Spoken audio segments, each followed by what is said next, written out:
All across the Bay Area, California, and the nation, Americans are remembering the undeniable impact of Senator Dianne Feinstein.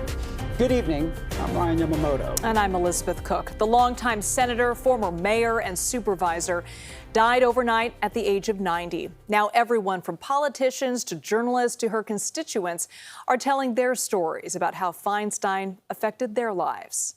I'm very sad, and it really makes me very grateful to have been able to cover her back to when she was mayor. I mean, she was an amazing person. She defied being put in any kind of a political box. I learned from her that you take your job seriously, you better be prepared, and you hold yourself with some dignity. And this evening, we're taking a look at how Senator Feinstein changed American life during more than 5 decades in public service. Our Juliette Goodrich leads our coverage live from Capitol Hill, where there has been an outpouring of emotion for those who worked alongside her. Jules? So much support, Liz and Ryan. You know, here we are inside the nation's capital, and you walk the hallways and you hear people talking not about a government shutdown, not about Republicans, not about Democrats, but about Senator Dianne Feinstein. And you hear the words like trailblazer, confidant, friend. She was all the above. So here in Washington, D.C., flags are flying at half staff. Flowers are being brought to the outside of her office as we speak. Today is a day of mourning, especially for those that knew her and worked with her each and every day. Let's take a look back, though, at her remarkable career that started in San Francisco and ended up here in Washington, D.C.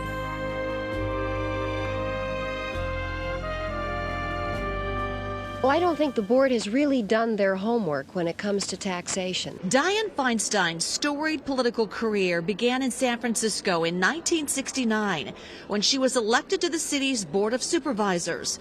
Feinstein would ultimately become the first woman to serve as the board's president. Hi, Tom. I'm Dianne. Nice to know you. It would be one of many firsts for Feinstein. In 1992, she made history, becoming the first woman to represent California in the U.S. Senate. In that same year, she would help Barbara Boxer win the state's other Senate seat in what became known as the Year of the Woman, setting up this iconic moment. I will never forget the night we made history. We were at the Fairmont Hotel waiting to see what would happen, and Dianne was a shoo-in, and I was certainly absolutely the underdog. Retired Senator Barbara Boxer would serve with Feinstein until the end of Boxer's term in 2017. When the two of us made it, 2 women from the Bay Area, 2 Jewish women from the Bay Area, it was such history. Boxer says they knew because of their gender, they had to fight even harder. These guys thought women couldn't understand, the gun issues, couldn't understand missile issues, couldn't understand defense issues. While Feinstein's time in the Senate has more recently defined her epic career. What are your thoughts on what it means for our country to have women serve in meaningful numbers on the federal bench? It was before her time in Washington that she was tested by violence and tragedy.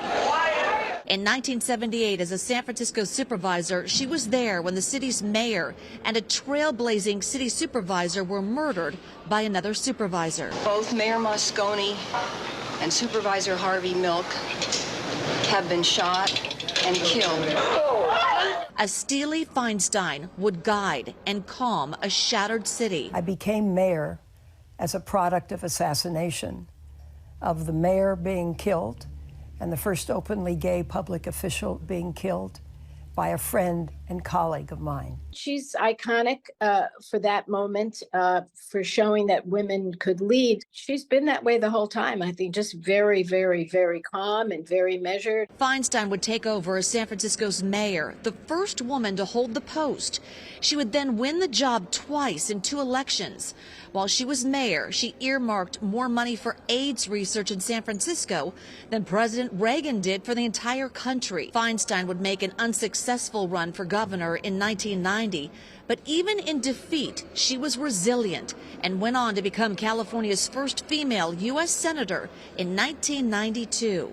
Electing women senators was a big deal. And in 1992, we elected 2 women senators at the same time. And that's also going to be a very important part of her legacy. In her last election in 2018, she went up against then State Senate President Kevin De Leon. California's Democratic Party threw their support behind him, who was the more progressive candidate. Democrats made Feinstein's age an issue. Progressives were dissatisfied with her practical orientation. Dianne Feinstein always made a point of working with Republicans to get things done. They were unhappy about that. In March of 2022, Dianne Feinstein would lose her husband, 86-year-old Richard Blum, a crushing loss. I called her and we talked, and she said to me, Barbara, I didn't know how much my life would change and my world would change, how much I depended on him and cared about him, and she was really suffering from that loss. The loss of her husband, coupled with talk of recent cognitive issues. At 89, Feinstein announced her retirement in February 2023. My husband has died, and that affected the decision. Senator Boxer said Feinstein never viewed her post in the Senate as a job. She viewed it as a mission. She never did. It was her life's work. And you know, she's offered so much advice to so many people, but there is one bit of advice that I kind of held on to and that she shared with some young women in starting out their careers. And I want to share that. Her advice to young women who wanted to follow in her footsteps. She was very clear about saying, prepare yourself. So many times, talented young women go for the top first. You can't do that. Start young, earn your spurs, don't drop out. Take defeat after defeat after defeat, but you keep going, and I really believe that. And that was Senator Dianne Feinstein's words, and she truly meant that, and she walked the walk. As for a memorial here in Washington, they're working on plans. All right, Juliette, thank you very much, reporting live from the U.S. Capitol. And inside San Francisco City Hall, a look at the statue of Senator Feinstein in honor of her time as a supervisor, then as mayor. The current mayor, London Breed, spoke today about Feinstein's impact, bringing the city together after the assassination of Mayor George Moscone and Supervisor Harvey Milk. She was a beacon of hope and inspiration during a very dark and tragic time, which cemented her legacy as an extraordinary leader for our city and for our country. Dianne Feinstein never stopped being mayor. And people are honoring the late senator across the Bay Area, from City Hall to an elementary school in the Sunset to outside the late senator's home in Pacific Heights. And that's where our Lezla Gooden joins us live now with more. Lezla, the loss goes well beyond the political sphere. Yeah, I have talked to so many people today, and they shared their favorite memories, moments with the senator. But the constant thing was they were just so grateful that she never forgot about them or anyone in the Bay Area.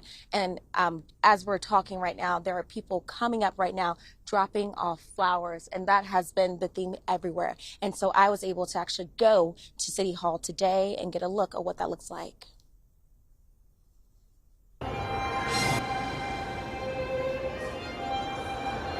Tabitha Romero says she has been a Bay Area resident her entire life, and Senator Dianne Feinstein has always been a constant for her. The Bay Area really appreciated knowing that no matter where she was, she knew that San Francisco was home. On Friday morning, when she found out that the longest-serving female senator in history passed away at the age of 90, she was devastated. It's heartbreaking. I feel like as somebody who is in the Bay Area, I feel like we all were shocked.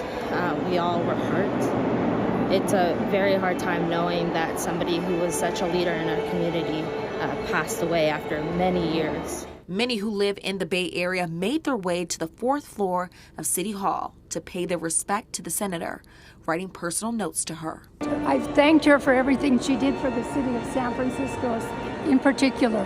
Dianne Feinstein Elementary School, named in honor of the Democratic senator, are also mourning. In a statement, they tell us, our school, which originally opened to students in 1922 as Parkside Elementary, was renamed Dianne Feinstein Elementary School in 2006 to recognize her historic contributions locally and nationally. We are immensely grateful to Senator Feinstein, who participated in the enrichment of our school over the years. including generous donations to support the library, technology, social emotional learning, and much more. During her school visits, she especially loved reading to students. Tabitha says she has these final words for the senator. And knowing that you did that, it speaks volumes, and I hope you know that the rest of this generation is honoring you for the rest of their lives. And I do want to also add, it feels like they lost like a family member today. And like I said, people are still bringing flowers. And actually, when we were in City Hall today, we ran into the mayor, who was actually writing her own personal tribute to the senator, but she has decided to keep that private for now. All right, thank you very much, Lezla Gooden, reporting live in Pacific Heights. And taking a live look at the White House right now, where flags flying at half-staff in honor of Dianne Feinstein. Within the last few hours, President Biden spoke about her lasting impact on the country.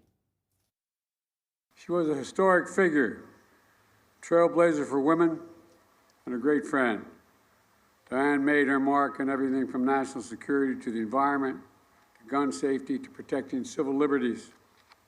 The country's going to miss her dearly.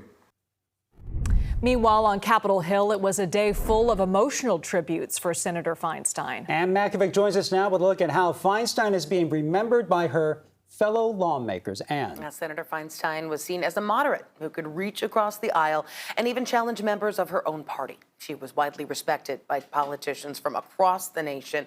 And today, a moment of silence led by her friend and congressional leader, Nancy Pelosi. We'll have so much time to talk and brag about Dianne Feinstein. Her legacy will be a long one that we will all be inspired by.